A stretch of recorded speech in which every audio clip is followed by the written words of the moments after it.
I'm Madison, 28 years old, and I'm sitting in my tiny studio apartment wondering how I became the invisible daughter in my own family. Growing up, no matter what I accomplished or how hard I tried, my younger sister Sienna was always the golden child who could do no wrong. For 3 years, I secretly sent $5,000 every month to help my struggling parents, sacrificing my own comfort and dreams. But when my father publicly humiliated me at a family gathering, crediting Sienna for my generosity, I made a decision that changed everything. Before I tell you how I finally stood up for myself, let me know in the comments where you're watching from. And if this story resonates with you, please hit that like button and subscribe for more real-life stories about family drama that might surprise you. The pattern started early in our childhood home in Columbus, Ohio. My father Robert worked long hours in construction, coming home exhausted with calloused hands and a sore back. My mother Linda taught part-time at the local elementary school, always worrying about making ends meet. Despite their struggles, they somehow found endless patience and resources for my sister Sienna, who was 3 years younger than me. Sienna was everything I wasn't. She had naturally blonde hair that caught the sunlight perfectly, bright blue eyes that sparkled when she laughed, and a personality that drew people in like a magnet. Teachers loved her, neighbors adored her, and our parents treated her like precious china that needed constant protection and admiration. I, on the other hand, was the practical one. While Sienna played with dolls and dreamed of becoming a famous artist, I helped Mom with laundry, made sure the dishwasher was loaded correctly, and kept track of everyone's schedules. When Sienna forgot her homework, I reminded her. When she couldn't find her favorite dress, I helped her look. I became the responsible older sister who took care of everything behind the scenes. The differences in how we were treated became impossible to ignore as we got older. Every August, Mom would take us school shopping. Sienna would get 3 new outfits, new shoes, a fresh backpack, and all the supplies her artistic heart desired. I would get 1 new shirt, and was expected to make do with Sienna's outgrown clothes from the previous year, even though they were often too small or completely different from my style. When Sienna decided she wanted to take dance classes, our parents immediately enrolled her in the most expensive studio in town. They bought her multiple leotards, tights, ballet shoes, and jazz shoes. They attended every single recital, taking dozens of photos and bragging to relatives about her natural grace and talent. When I expressed interest in joining the academic decathlon team, which only required a $25 registration fee, I was told we couldn't afford extra activities right now. The piano incident was perhaps the most telling example of how differently we were treated. Both Sienna and I begged our parents for piano lessons during the same week. We had saved up our allowance money and presented our cases passionately. Mom and Dad sat us down for what I thought would be a fair discussion about taking turns or finding a way for both of us to learn. Instead, they explained that piano lessons were expensive and they could only afford to send one of us. Then Dad looked directly at Sienna and said, "Sweetheart, you have such natural musical talent. We can hear it when you sing in the shower.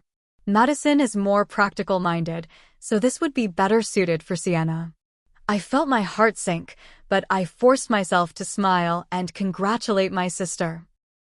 This became my pattern throughout childhood: swallow the disappointment, be the bigger person, and hope that someday my sacrifices would be noticed and appreciated. During high school, the favoritism became even more pronounced. Sienna was the star of the drama club, homecoming princess, and social butterfly who never met a person she couldn't charm. Our parents attended every play she was in, sometimes driving 2 hours to see her perform in competitions. Meanwhile, I was quietly excelling academically, earning a 4.2 grade point average, and working part-time at a local grocery store to save money for college. When I was inducted into the National Honor Society, our parents missed the ceremony because it conflicted with one of Sienna's dress rehearsals. When I won a $500 scholarship for academic excellence, the celebration dinner was postponed because Sienna had a date that night and wanted to use the car. I told myself that this treatment was just because Sienna needed more attention and guidance. I convinced myself that my independence was actually a gift because it was making me stronger and more self-reliant. Deep down, though, I carried a constant ache of wondering what I needed to do to earn the same level of love and pride that seemed to flow so naturally toward my sister. College applications revealed the true extent of the disparity. I applied to state universities, researched scholarship opportunities extensively, and prepared to take on student loans to make my education possible.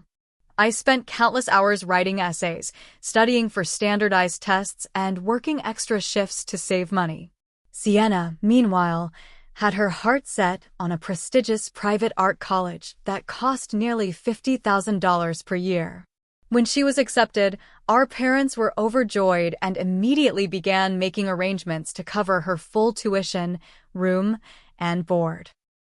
There was no discussion about loans or financial responsibility. It was simply understood that Sienna's dreams were worth any sacrifice. When I brought up my own college plans, I was told that they were proud of my independence and knew I would figure it out. The message was clear. Sienna's education was an investment the family would make together, while mine was my own responsibility to manage. Despite the hurt I felt, I remained hopeful that things would change as we became adults. I believed that my hard work and dedication would eventually be recognized. I thought that once I proved myself in the real world, my parents would see my value and treat me with the same respect and admiration they showered on Sienna. This hope kept me going through years of feeling like a supporting character in my own family story.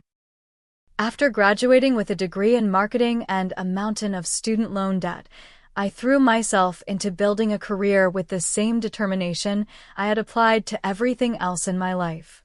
I landed an entry-level position at a mid-sized marketing firm in downtown Columbus and quickly gained a reputation for being reliable, creative, and willing to work longer hours than anyone else. My first apartment was a tiny studio on the east side of town, barely 400 square feet with a Murphy bed that folded down from the wall and a kitchenette so small that I could touch both walls while standing in the middle. The rent was $650 a month, which was exactly what I could afford after making my student loan payments, buying groceries, and covering basic utilities. I furnished the space with items from thrift stores and garage sales, slowly collecting mismatched plates, a second-hand couch with a small tear in the cushion, and a coffee table I assembled myself from a kit. Every purchase was carefully considered and budgeted for weeks in advance. I learned to cook simple meals, clip coupons, and find free entertainment around the city. Meanwhile, Sienna graduated from her expensive art college with a degree in fine arts and immediately moved back into our childhood bedroom. She talked about pursuing her passion for painting and sculpture while she figured out her next steps. Our parents were completely supportive of this plan, encouraging her to take the time she needed to find herself artistically. Our monthly family dinners became a showcase for Sienna's creative journey. She would bring her latest paintings to show off, and Mom and Dad would spend the entire evening discussing color theory, artistic inspiration, and the challenges of being a sensitive artist in a harsh commercial world. They hung her artwork throughout the house, proudly showing it off to visitors and talking about her natural talent. When conversation occasionally turned to my work, the topic rarely lasted more than a few minutes. Marketing was seen as practical but not particularly interesting or impressive. My promotions and achievements were acknowledged with brief congratulations before the focus inevitably shifted back to Sienna's artistic endeavors. During my second year at the firm, I was promoted to senior analyst with a significant salary increase. I was excited to share the news at our next family dinner, hoping it would finally earn me some of the recognition I had always craved. I had prepared stories about the successful campaigns I had contributed to and the positive feedback I had received from clients. When I announced my promotion, Mom smiled and said, "That's wonderful, honey. You've always been so good with practical things." Then she immediately turned to Sienna and asked about her latest art project, and the conversation moved on without any further discussion of my achievement. That night, as I drove home to my small apartment, I felt a familiar mixture of disappointment and resignation.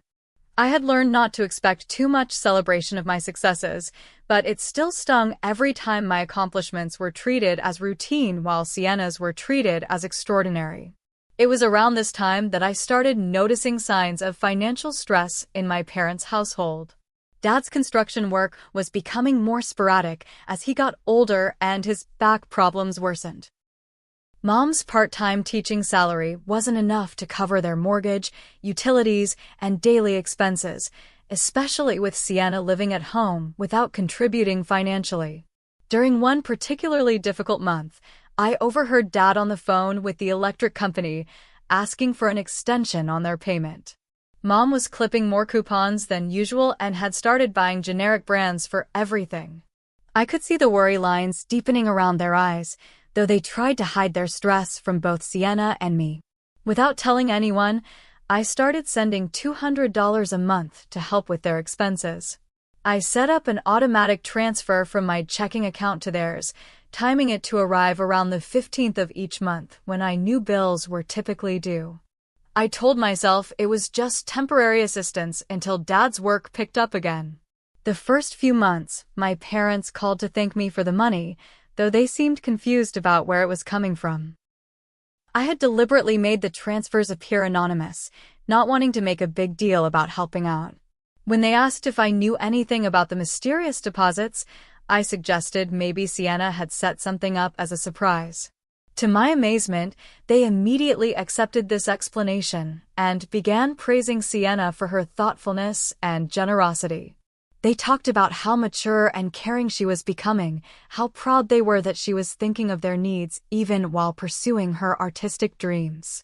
I felt a strange mixture of satisfaction and sadness listening to them credit Sienna for my secret assistance. Part of me was happy that they were receiving help and feeling supported by what they thought was their younger daughter's love. Another part of me felt invisible once again, contributing significantly to their well-being while remaining completely unrecognized. Around this time, I started dating James, a software engineer I met at a coffee shop near my office. He was kind, intelligent, and genuinely interested in my thoughts and opinions. For the first time in my life, I felt like someone truly valued what I had to say and appreciated my perspectives. James quickly noticed the dynamics in my family relationships. After attending a few family dinners, he pulled me aside and asked why my parents seemed so much more engaged with Sienna than with me. He had observed how conversation flowed naturally when she spoke but seemed to stall when I tried to contribute. I found myself making excuses for their behavior, explaining that Sienna was just more outgoing and entertaining, that my parents were proud of me in their own way. James listened carefully, but I could see the concern in his eyes. He began pointing out moments when my contributions were overlooked or dismissed, helping me recognize patterns I had trained myself to ignore. The breaking point of this period came during my 25th birthday. I had mentioned the date several times leading up to it, hoping maybe this year would be different. I had even taken the day off work, thinking perhaps my family might want to celebrate together. The morning came and went without any calls or messages. By afternoon, I was trying not to feel hurt, telling myself that everyone was just busy. Then, around 4 o'clock, Sienna called excitedly to tell me about the surprise party our parents were throwing for her upcoming 22nd birthday. She spent 20 minutes describing the decorations they were planning, the cake they had ordered, and the guest list they had compiled. She was so excited that she didn't even realize she was calling me on my actual birthday to talk about her upcoming celebration. When I gently mentioned that it was my birthday today, there was a brief pause before she said, "Oh wow, I totally forgot. Happy birthday." This party planning has had my brain all scattered. She didn't offer to include me in her celebration or suggest that our parents might want to acknowledge my birthday. The oversight felt complete and devastating. That evening, James took me out for a quiet dinner and listened as I finally admitted how invisible I felt in my own family. Despite all of this pain, I continued sending money to my parents, gradually increasing the amount as my salary grew and their needs seemed to expand. I had convinced myself that my financial contributions were more valuable than recognition, that helping them practically was more important than receiving emotional validation. The turning point came during the winter of my 26th year when Dad suffered a serious injury on a construction site. He was carrying heavy materials up a ladder when his foot slipped, causing him to fall and land hard on his back. The injury required surgery, months of physical therapy, and extended time off work that workers' compensation only partially covered. The medical bills started arriving immediately, and I could see the panic in my parents' faces during our family dinners. They tried to hide their financial stress, but the signs were everywhere. Mom started taking on additional tutoring students, working evenings and weekends to bring in extra income. Dad grew increasingly frustrated with his physical limitations and worried constantly about their mounting debt. Sienna, meanwhile, remained blissfully unaware of the severity of their situation. She continued living at home without paying rent, buying art supplies with money she borrowed from Mom, and talking about her creative projects as if financial concerns didn't exist. When Dad winced in pain getting up from his chair, she would give him a quick hug and return to discussing her latest painting. Without hesitation, I increased my monthly contributions to $1,000. This meant making significant sacrifices in my own life, but seeing my parents struggle was more painful than any personal discomfort I might experience. I started buying generic groceries exclusively, canceled my gym membership, and stopped going out with friends to save money. The response to this increased support was immediate and heartwarming. My parents' stress levels visibly decreased, and they began talking about Sienna's incredible generosity and maturity. They bragged to relatives about how their artistic daughter was somehow managing to help support the family while pursuing her dreams. "We always knew Sienna had a good heart," Mom would say to anyone who would listen. "But seeing her sacrifice her own comfort to help us through this difficult time just shows what an amazing young woman she's become." Dad would nod proudly and add, "She never makes us feel bad about accepting her help. She just quietly takes care of everything and expects nothing in return. We raised her right." Listening to these conversations filled me with a complex mixture of emotions. I was genuinely happy that my parents felt supported and loved during their crisis. I was proud that I could provide meaningful assistance during their time of need. But I was also increasingly frustrated that my actual sacrifices were being attributed to someone else entirely. As Dad's recovery progressed slowly, their expenses continued to mount. Physical therapy sessions, prescription medications, and ongoing medical appointments created an endless stream of bills. Mom's tutoring income helped, but it wasn't enough to cover both their regular expenses and the additional medical costs. Once again, I stepped up my contributions, this time to $3,000 per month. This decision required even more dramatic lifestyle changes. I moved to an even smaller apartment in a less desirable neighborhood, reducing my rent by $200 monthly. I sold my car and started using public transportation exclusively, saving on insurance, gas, and parking fees. My social life became practically non-existent as I eliminated all discretionary spending. I stopped buying coffee on my way to work, brought lunch from home every day, and found free activities for entertainment. I shopped exclusively at discount stores and bought clothing only when absolutely necessary. The physical and emotional toll of maintaining this level of financial support while living so minimally began to show. I was tired constantly from long work hours and weekend side jobs I had taken on to increase my income. I was losing weight because I was eating less expensive food in smaller quantities. James noticed the changes and expressed increasing concern about my well-being. "Madison, you're working yourself to death," he said one evening as I fell asleep on his couch while we were watching a movie. You're exhausted all the time, you never want to go anywhere that costs money, and you look like you haven't had a decent meal in weeks. I tried to explain that I was just going through a tight financial period and things would improve soon. I couldn't bring myself to tell him about the money I was sending to my family, partly because I was embarrassed about the family dynamics and partly because I was afraid he would try to talk me out of helping them. Meanwhile, Sienna's lifestyle showed no signs of the financial constraints that were dominating my existence. She got weekly manicures, bought expensive organic groceries, and frequently went out to dinner with friends. She had started dating someone new and was always dressed in stylish outfits that must have cost more than my monthly grocery budget. During family dinners, conversations continued to revolve around Sienna's artistic growth and her generous support of the family. My parents would talk about how blessed they felt to have such a caring daughter who understood their needs without being asked. They praised her emotional intelligence and her ability to balance her own dreams with family responsibility. "Sienna just has this intuitive understanding of what we need," Mom would say. "She never makes us ask for help. She just quietly takes care of everything." Dad would smile and pat Sienna's hand. "We don't know how we got so lucky to have a daughter who cares this much about family."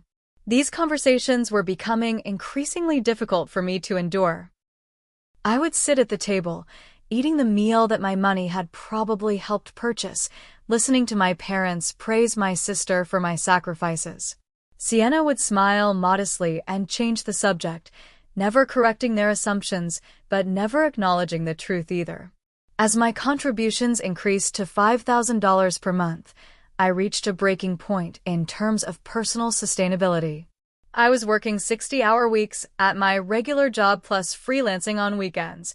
I had moved to a studio apartment that was even smaller than my first place, with a shared bathroom down the hall and no air conditioning. I was eating mostly rice, beans, and whatever vegetables were on sale that week. I hadn't bought new clothes in over a year and was wearing shoes with holes in the soles because I couldn't afford to replace them. My social isolation was complete because I couldn't afford to participate in any activities that cost money. James was becoming increasingly worried about my health and well-being. He offered to help me financially, but I was too proud to accept assistance while I was secretly supporting my family to such an extreme degree. Our relationship was suffering because I was always tired, stressed, and unable to enjoy normal couple activities that required spending money. The irony of the situation was not lost on me. I was sacrificing my own health, happiness, and relationship to provide my family with financial stability, while my sister received all the credit and gratitude for my efforts. I was becoming invisible in my own life, existing solely to support others while my own needs and dreams were completely ignored. Yet despite the growing resentment and exhaustion, I continued the payments month after month. I had convinced myself that this sacrifice was temporary, that eventually Dad would recover fully and return to work, and that my parents would somehow discover the truth about who had been helping them. I held on to the hope that my hidden generosity would eventually be revealed and appreciated, making all the suffering worthwhile. The moment that changed everything happened on a warm Saturday afternoon in June during Sienna's 25th birthday celebration. My parents had decided to throw her a large backyard barbecue, inviting extended family members I rarely saw except for major holidays. Aunts, uncles, cousins, and family friends filled our childhood backyard, all gathered to celebrate the golden child's quarter-century milestone. I had been dreading this party for weeks, knowing that my financial situation would make it difficult to give an impressive gift. After paying my monthly rent, utilities, and sending the usual $5,000 to my parents, I had exactly $60 left in my checking account until my next paycheck. I considered skipping the party entirely, but I knew that would create even more family drama and disappointment. After much deliberation, I decided to give Sienna a simple picture frame I found at a discount store for $12, along with the remaining $48 in cash. I wrote a heartfelt note explaining that I wanted her to have something to display her artwork and a little money to spend on art supplies. It wasn't much, but it was literally everything I could afford. The party was in full swing when I arrived, with cousins playing volleyball, aunts gossiping around the picnic table, and the smell of Dad's famous barbecue ribs filling the air. Sienna looked beautiful in a new sundress, her hair perfectly styled, surrounded by admirers complimenting her latest paintings that were displayed around the patio. As usual, I felt like an outsider at my own family gathering. Conversations seemed to flow around me rather than including me. When relatives asked about my life, their attention would drift away before I finished answering. I found myself helping Mom in the kitchen, setting up food stations, and cleaning up messes while everyone else enjoyed the celebration. The gift opening ceremony was scheduled for late afternoon when all the guests could gather around. Mom had set up a special table decorated with art-themed wrapping paper and paintbrush ribbons. Sienna's pile of presents was impressive, with large boxes and elegant gift bags suggesting expensive contents. Dad announced that it was time for the birthday girl to open her gifts, and everyone formed a circle around the decorated table. Sienna began opening presents to enthusiastic reactions from the crowd.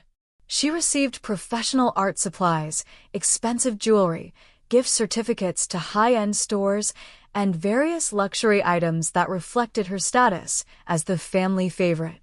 My modest gift was near the bottom of the pile, wrapped in simple paper I had saved from Christmas.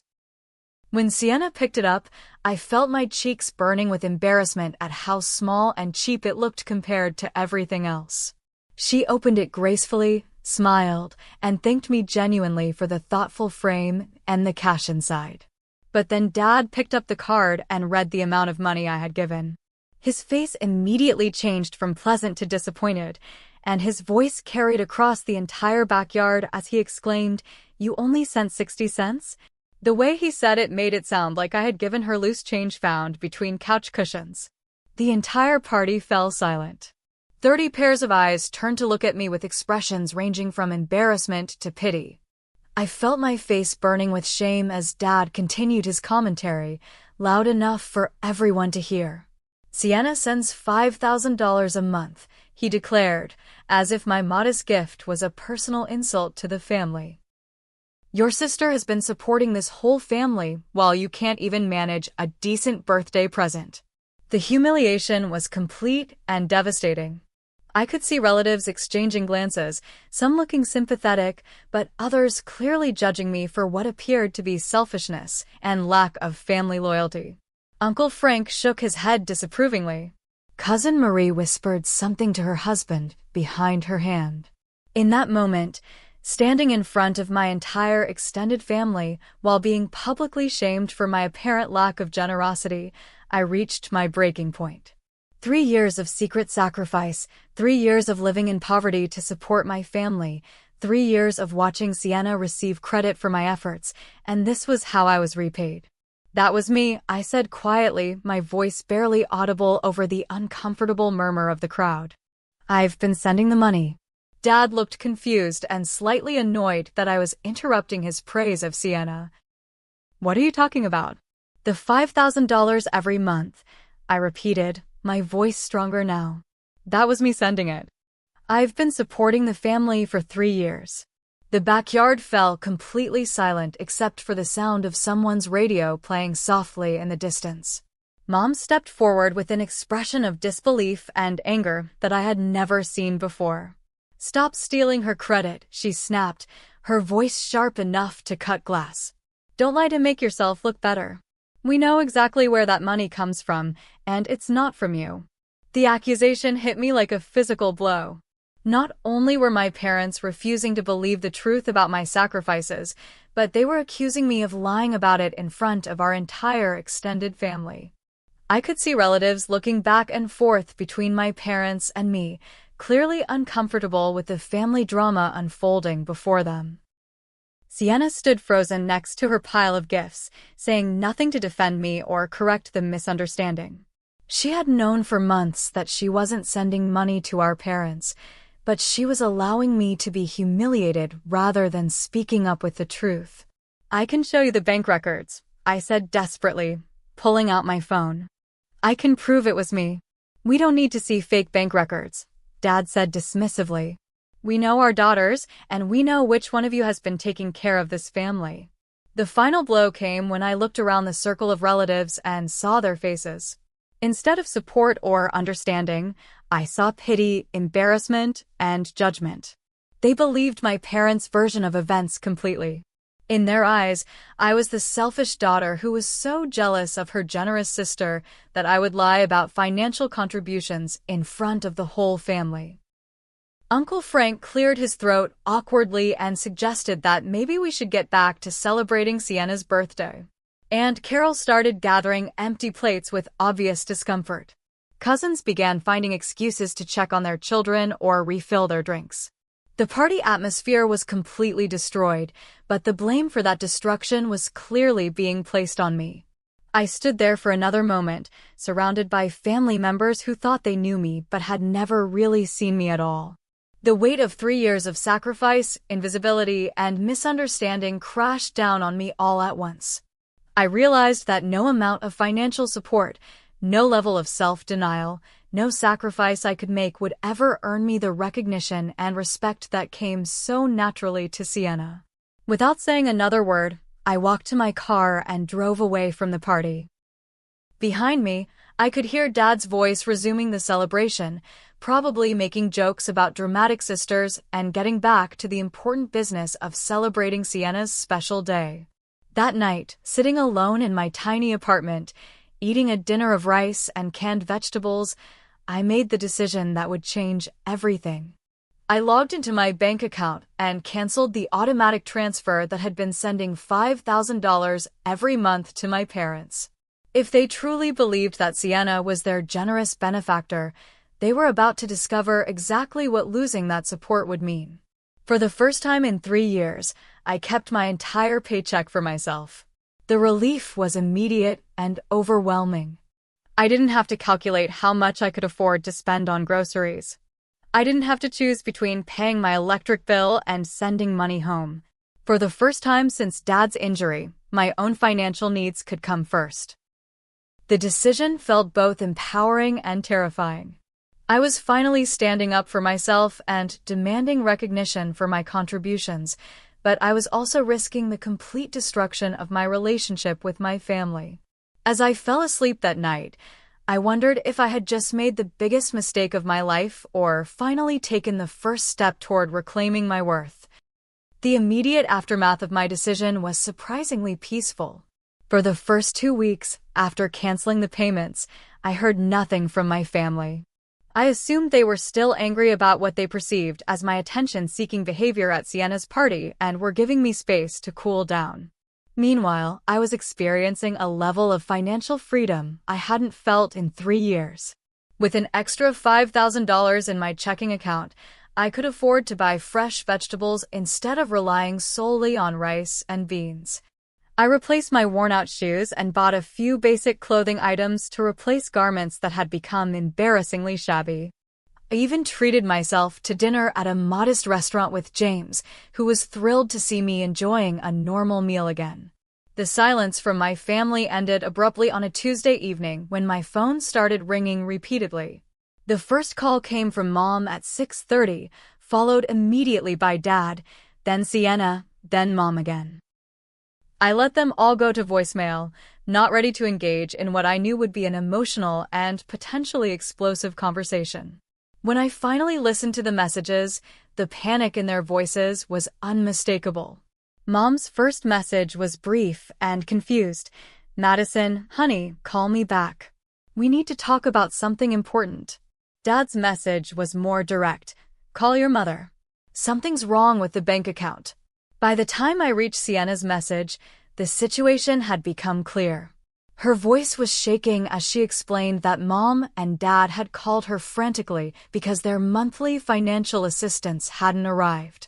She had been forced to admit that she had never sent any money to them and had no idea where their support had been coming from. The next morning, Dad called me directly. His voice was a mixture of confusion, embarrassment, and growing realization as he asked the question I had been waiting 3 years to hear. "Madison, we need to talk." The bank says the monthly transfers to our account were coming from your account number. Sienna says she never sent us any money. Can you explain what's going on? For a moment, I considered making him work harder for the truth. After years of being dismissed and overlooked, part of me wanted him to beg for information. But I was too exhausted from carrying the secret to drag out the revelation any longer. I've been sending you $5,000 every month for 3 years, I said simply. Since right after Dad's accident. The silence on the other end of the phone stretched for nearly a minute. When Dad finally spoke, his voice was small and uncertain in a way I had never heard before. But you never told us it was you. We thought, Sienna said. Sienna never said anything, I interrupted. You assumed it was her, and I let you believe it because I thought it would be a nice surprise eventually. I never imagined you would refuse to believe me when I finally told you the truth. The conversation that followed was painful and awkward. Dad tried to apologize for his reaction at the party, but he also seemed confused about why I had kept the payments secret for so long. He asked repeatedly why I hadn't just told them from the beginning, as if the years of favoritism toward Sienna hadn't made it clear that my contributions would be valued differently than hers. When I explained that I had stopped the payments because of how I was treated at the party, Dad's tone shifted from apologetic to defensive. He accused me of being manipulative and using money to control the family. He suggested that stopping the payments was an overreaction and that I was punishing them for a simple misunderstanding. We can't afford to lose that support right now, he said bluntly. Your mother had to pick up extra tutoring work, and I'm still not back to full-time construction. We need you to restart those payments immediately. The entitlement in his voice was breathtaking. Even after discovering that I had been secretly supporting them for 3 years while living in near poverty, his primary concern was ensuring that the money continued flowing. There was no acknowledgement of my sacrifice, no appreciation for what I had given up, no recognition of how wrong they had been about crediting Sienna. I'm not restarting the payments unless things change, I said firmly. I want public acknowledgement of what I've done, equal treatment going forward. And Sienna needs to start contributing to the household instead of living like a supported child. Dad's response was immediate and angry. You can't blackmail your family with money. If you really cared about us, you wouldn't use our financial struggles as leverage to get attention. The accusation stung, but it also clarified something important for me. My family saw my financial support as an obligation rather than a gift. They viewed my desire for recognition not as a reasonable request for acknowledgement, but as attention-seeking behavior that diminished the value of my contributions. Over the following weeks, the pressure campaign intensified. Mom called crying about how they were going to lose their house if I didn't resume the payments. Sienna sent long text messages talking about how families should support each other unconditionally without keeping score or demanding recognition. The most manipulative approach came from extended family members who had been at the birthday party. Apparently, my parents had reached out to them explaining the financial crisis and asking them to convince me to be more reasonable. I received calls from Aunt Carol, Uncle Frank, and even cousins I rarely spoke to, all delivering variations of the same message. Family comes first. Money shouldn't come between loved ones, and I was being selfish by withholding support. None of these family members seemed particularly interested in hearing my side of the story. When I tried to explain the years of invisibility, sacrifice, and misattributed credit, they brushed off my concerns as minor complaints that paled in comparison to my parents' immediate financial needs. The most difficult call came from my grandmother, Mom's mother, who was 83 years old and had always been my favorite relative. She called crying, saying she was ashamed of how I was treating my parents and couldn't understand how I had become so heartless. Your parents raised you better than this, she said through tears. Family takes care of family, no matter what. How can you watch them struggle when you have the power to help? I tried to explain the situation to her, but she cut me off. I don't want to hear excuses. I want to see you acting like the good girl I raised you to be. That conversation broke something inside me. If even my beloved grandmother couldn't understand why I needed recognition and respect, maybe I was asking for too much. Maybe I was being selfish and petty. Maybe family loyalty really did mean giving without expecting anything in return. But then I remembered the humiliation I felt at Sienna's party, standing in front of 30 relatives while being accused of selfishness and jealousy. I remembered 3 years of eating rice and beans so my family could maintain their lifestyle. I remembered watching Sienna receive praise for my sacrifices while I remained invisible and unappreciated. James was my anchor during this period, reminding me that my requests were reasonable and my boundaries were healthy. He pointed out that I wasn't asking for money or gifts in return for my support. I was simply asking to be seen, acknowledged, and treated with basic respect. "You're not withholding money to be cruel," he reminded me during one of my moments of doubt. "You're asking for the bare minimum of recognition for 3 years of incredible sacrifice. If they can't give you that, then they don't deserve your continued support." As the weeks passed and my family's financial situation became more desperate, I held firm to my conditions. I watched from a distance as they scrambled to adjust their lifestyle, find additional income sources, and face the reality of living without the support they had taken for granted. It was painful to witness their struggles, but it was also necessary. For the first time in my adult life, I was prioritizing my own emotional needs over their comfort. I was demanding to be treated with the same respect they showed Sienna automatically. And despite the guilt, manipulation, and family pressure, I was not backing down. 3 months after I stopped the payments, my family's financial situation had become genuinely dire. Dad's partial return to construction work wasn't generating enough income to cover their basic expenses, let alone the lifestyle they had maintained with my secret support. Mom was tutoring every available hour, but still falling short of their monthly needs. The most significant change was in Sienna's circumstances. For the first time in her adult life, she was forced to confront financial reality. The art gallery job she had been considering but never seriously pursuing suddenly became a necessity. She applied for multiple positions and eventually landed a full-time role at a local graphic design firm, making $35,000 per year. Having to wake up early, dress professionally, and report to a supervisor was a shocking adjustment for someone who had spent 3 years living without responsibility or accountability. She complained constantly about the demands of working life, the creative constraints of commercial design, and the exhaustion of maintaining a regular schedule. However, the most eye-opening aspect of Sienna's new employment was the requirement that she contribute $800 per month to the household budget. For the first time, she understood the weight of supporting a family and the sacrifice required to maintain the comfortable lifestyle she had always taken for granted. During this period, my parents made several attempts to negotiate lesser terms for my return to financial support. Dad called to suggest that I could restart the payments without any public acknowledgement, arguing that the important thing was helping the family rather than getting credit. Mom proposed that I could send smaller amounts, maybe $2,000 per month, which would be easier to manage, but still significant.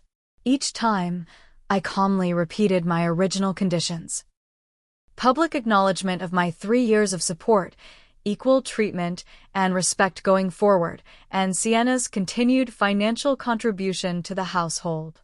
I explained that these weren't punitive demands, but necessary changes to ensure healthy family dynamics.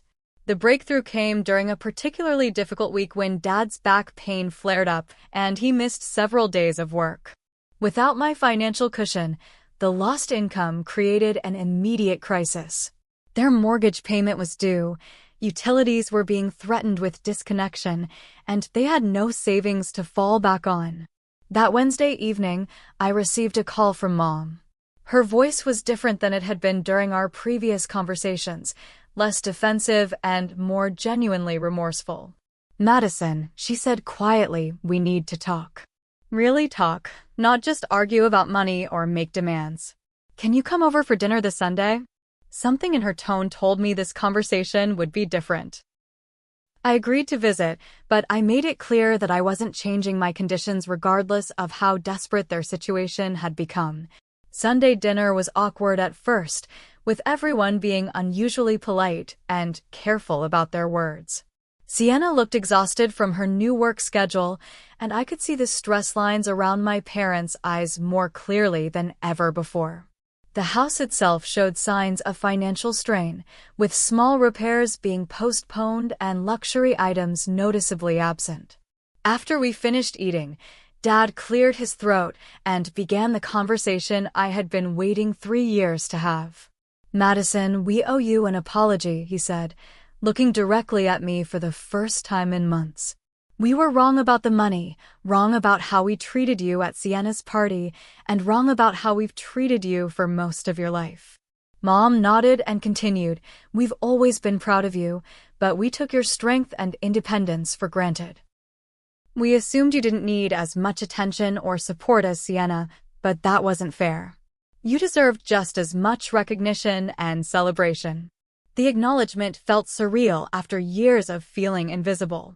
I had imagined this moment countless times, but the reality was more emotional than I had expected. Part of me felt vindicated and relieved, while another part felt sad that it had taken such drastic action to reach this point. Sienna spoke next, and her words surprised me more than my parents' apology. "I knew the money wasn't coming from me," she admitted quietly. "I should have said something when Mom and Dad started crediting me for it, but I liked feeling important and appreciated. I was selfish and cowardly, and I'm sorry." This confession was perhaps the most meaningful part of the entire conversation. For years, I had wondered whether Sienna was actively participating in the deception or simply allowing it to continue through passive silence. Learning that she had known the truth all along was painful, but her honest admission was the first step toward rebuilding trust between us. Dad then addressed my specific conditions with a sincerity I had never heard from him before. "We accept all of your terms," he said. "We want to make this right, not just because we need the financial help, but because we love you and want you to feel valued in this family." The public acknowledgement came at the next family gathering, a 4th of July barbecue that was much smaller than Sienna's birthday party, but included the core group of relatives who had witnessed my humiliation. Dad stood up before dinner and addressed the group directly. "I need to make an announcement and an apology," he began. 3 months ago, I publicly embarrassed Madison by criticizing her birthday gift to Sienna. What I didn't know then was that Madison had been secretly supporting our family with $5,000 every month for 3 years. I was wrong to credit Sienna for Madison's generosity, and I was wrong to treat Madison with disrespect. The reactions from relatives were mixed. Some looked genuinely shocked and apologetic, while others seemed uncomfortable being forced to witness family drama again. But the important thing was that the truth had been spoken publicly, and my contributions had been officially acknowledged. More importantly, the change in day-to-day family dynamics was immediate and noticeable. My opinions were suddenly valued in family discussions. My achievements were celebrated with the same enthusiasm as Sienna's. When I mentioned getting a promotion at work, both parents asked detailed questions and expressed genuine pride in my success. Sienna's transformation was perhaps the most remarkable change of all. Working full-time had given her new perspective on financial responsibility and family sacrifice. She began treating me with a respect and appreciation that had never existed in our relationship before. "I had no idea how hard it was to support other people," she told me during a private conversation. "I never understood what you were giving up to help them. I'm sorry it took me so long to grow up." After 2 weeks of demonstrated change in their attitudes and treatment, I decided to resume financial support to the family. However, I restructured the arrangement to reflect my new understanding of healthy boundaries and sustainable generosity. Instead of the $5,000 per month that had required extreme personal sacrifice, I committed to sending $2,000 monthly. This amount still provided meaningful support for their household while allowing me to maintain a reasonable standard of living and save money for my own future. The difference in how this support was received was dramatic. Instead of being taken for granted or attributed to someone else, my contributions were acknowledged and appreciated. My parents called regularly to thank me and update me on how the money was being used. They included me in decisions about major purchases and asked for my input on financial planning. Most importantly, the support was clearly understood to be temporary assistance while they rebuilt their financial stability, not a permanent arrangement that would continue indefinitely. Sienna's employment and contribution to the household, combined with Dad's gradual return to full-time work, meant that my assistance was supplementing their efforts rather than replacing them. For the first time in my adult life, I felt like a valued and respected member of my family. The money I sent was appreciated rather than expected, my sacrifices were acknowledged rather than invisible, and my presence was welcomed rather than tolerated. The process of reaching this point had been painful and difficult, but it had ultimately created the healthy family dynamics I had always hoped for. By standing up for myself and demanding equal treatment, I had forced everyone to examine their assumptions and change their behavior. The healing process after our family reconciliation was gradual but genuine. It took several months for the new dynamics to feel natural rather than forced, and there were moments when old patterns threatened to resurface. But the foundation of mutual respect and acknowledgement we had established proved strong enough to support continued growth and improvement. One of the most unexpected benefits of this entire experience was the transformation in my relationship with Sienna. Having to work full-time and contribute financially to the household had given her a maturity and perspective she had never possessed before. She began seeking my advice about career decisions, financial planning, and even relationship issues. "I never realized how much you were handling all by yourself," she told me during one of our new regular sister conversations. "I always thought you had everything figured out so easily, but now I understand how much work and sacrifice was involved." Our parents also continued demonstrating their commitment to treating us equally. They made conscious efforts to celebrate my achievements, ask about my life, and include me in family decisions. The change wasn't just symbolic, it was practical and consistent. When I received another promotion at work, they threw a small celebration dinner and bragged about my success to relatives with the same enthusiasm they had always shown for Sienna's accomplishments. When I mentioned wanting to take a vacation with James, they encouraged me to prioritize my own happiness rather than feeling obligated to send extra money to them. My relationship with James also benefited enormously from the resolution of my family issues. The stress and secrecy that had been straining our connection disappeared, replaced by open communication and shared goals. He had supported me through the most difficult period of standing up to my family, and witnessing my growth in self-worth and boundary setting had strengthened his respect and affection for me. 6 months after resuming financial support to my family, Dad's health had improved enough for him to return to full-time construction work. Combined with Sienna's steady employment and Mom's tutoring income, they were able to achieve financial stability without relying on my assistance. When I announced that I would be gradually reducing my monthly contributions as their situation improved, their response was everything I had hoped for during those years of invisible sacrifice. They expressed sincere gratitude for everything I had done, acknowledged the personal cost of my generosity, and supported my decision to prioritize my own financial goals. "You've given us so much more than money," Mom said during the conversation about transitioning away from my support. "You've taught us about appreciation, respect, and recognizing the people who love us enough to sacrifice for our well-being." The most profound change was in my own sense of self-worth and family identity. For the first time in my life, I felt like an equally valued daughter rather than a supporting character in Sienna's story. My contributions were recognized, my opinions were respected, and my presence was genuinely appreciated. This transformation allowed me to rebuild my financial stability and pursue goals I had put on hold during the years of extreme sacrifice. I was able to move to a nicer apartment, Start saving for the future and even begin planning for the possibility of marriage and starting my own family with James. The lesson I learned through this painful but necessary process was that love should never require you to sacrifice your dignity or self-worth. For years, I had believed that providing financial support without recognition was a noble form of love, but I discovered that healthy relationships require mutual respect and acknowledgement. Standing up for yourself isn't selfish when you're asking for basic human dignity. Demanding equal treatment isn't unreasonable when you've been consistently overlooked and undervalued. Sometimes, the people who love you need to lose your support temporarily to remember why they should value and appreciate you. The most important realization was that your worth as a person isn't determined by what you're willing to give up for others, but by how you honor and respect yourself in the process of loving them. True family love creates space for everyone to be seen, valued, and appreciated for their unique contributions. Today, my relationship with my family is healthier and stronger than it has ever been.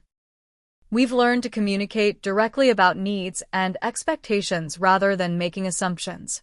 We celebrate each other's successes genuinely and support each other's struggles without creating unfair burdens or invisible sacrifices. If you've ever felt invisible in your own family or unappreciated despite your sacrifices, I want you to know that it's possible to change those dynamics. It requires courage, boundaries, and sometimes difficult conversations, but the result is relationships built on mutual respect rather than taken for granted contributions. Let me know in the comments if you've experienced similar family dynamics and how you handled them. Have you ever had to stand up for yourself in ways that felt uncomfortable but necessary? Please share your thoughts and experiences below. If this story resonated with you, hit that like button to let me know, and don't forget to subscribe for more real-life stories about family, relationships, and finding your voice in difficult situations. Share this video with anyone who might need to hear that their worth isn't determined by their willingness to be invisible. Thank you for listening to my story, and I hope it encourages you to value yourself as much as you value the people you love. Remember, you deserve to be seen, appreciated, and treated with the same respect you give to others.